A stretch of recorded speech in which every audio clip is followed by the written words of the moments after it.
Kuvayo igice ca 15. Indirimbo ya Mose bakize abansi. Maze Mose n'Abisirayeli baririmbira Uhoraho iyi ndirimbo bati: ndaririmbira Uhoraho kuko ari n'intsinzi y'agahebuza. Ifarasi ntuyigenderako yabinuze mu kiyaga. Uhoraho ni inkomezi zanje, ni indirimbo yanje, ampendukiye agakiza. Uwo niwe Mana yanje, nanje ndamuhimbaza. Niyo Mana ya data, nanje ndayishira hejuru. Uhoraho ni intore mu ntambara, Uhoraho niryo zina ryiwe. Imigogote ya Farawo n'ingabo ziwe yabinuze mu kiyaga. Abagabisha biwe b'intorwa badebeye mu kiyaga gitukura. Amazi yo mw'idamba arabarengeye, barokeye ibwina nk'ibuye.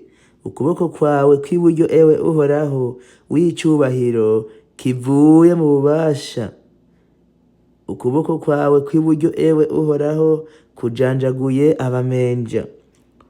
Ubugabe bwawe buhambaye bwatumye utura hasi abakwina ntajeko. Warekuye uburake bwawe ubatongora nk'ibishingwe. Gufuha ko mazuru yawe kwarundanije amazi, imifunda yema nk'ibirundo. Ibwina muri nyina w'ikiyaga haravura umubisha yaravuze ati: ndabakurikira ndabashikire, ngabanganye iminyago ndabimareko ishavu. Nsokore inkota baranduze ukuboko kwanje. Wahutishije umuyaga wawe, ikiyaga kirabarengera, badobera nk'icuma c'isasu mu mazi ahambaye.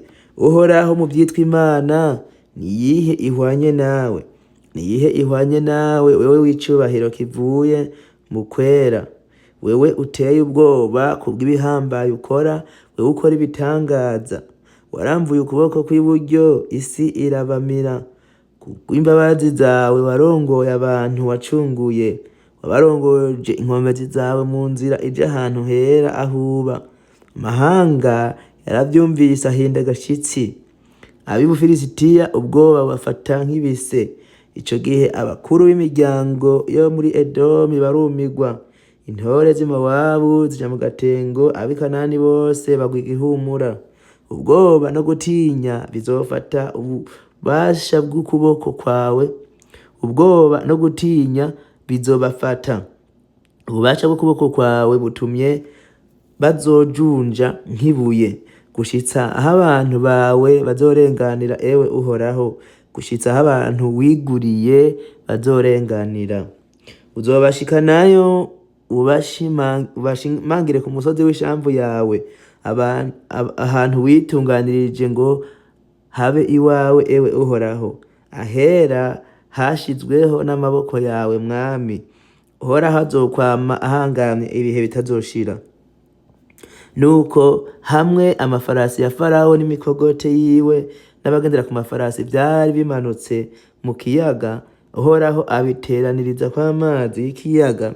Ariko Abisirayeli bo baciye hagati mu kiyaga nk'abaca ku musozi. Kandi Miriyamu yavugishwa n'Imana, mushiki wa Aroni, ahitana agashako k'ingoma. Abagore bose barasohoka baramukurikira, bari n'udushako tw'ingoma bagenda baravyina. Miriyamu akabaterera ati: nimuririmbire Uhoraho kuko ari n'intsinzi y'agahebuza.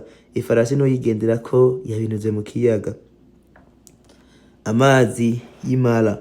Mose ajana Abisirayeli bararambura bava ku kiyaga gitukura bataha mu bugaragwa bw'Ishura, bagenda iminsi 3.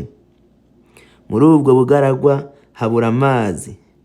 Bashitse Imara ntibashobora kunywa amazi yaho kuko yari mu rurazi, niyo catumye hitwa Mara. Maze abantu bidodombera Mose bati: turanywa iki?